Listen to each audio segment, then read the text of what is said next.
আসসালামু আলাইকুম। আমি আছি দরিদ্র গ্রামে আটায়পাড়া ইব্রাহিমপুর সলাবাদ ইউনিয়ন বেলাবর নরসিংদী। এই যে আপনার পিছনে যে বিলটা দেখতে পাচ্ছেন, এই বিলের পানিও শুকিয়ে গেছে, আর মাছও বলে অনেক স্বাদ ছিল। আর এই মাছকে, বিলের মাছকে নাকি রুগীও ভালো যেত গা। এটা কত রূপ সত্য?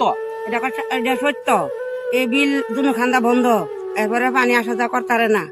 এরপরে যা মাছ, বিভিন্ন ধরনের মাছ আছেন, অনেক বল, শীতল, গুলুচ, এরপরে গজার, এটা মাছ আছে। এখন কি মাছ পাওয়া যায় না? অনেক মাছ পাওয়া যায় না, বিলো পানিও না, আমরা গুছুলো করতারি না। এটা এটা কারণ হচ্ছে এই পাশে বন্ধ আর এই হয়। পাশে বন্ধ করে ফেলেছে নাকি? বন্ধ হয়।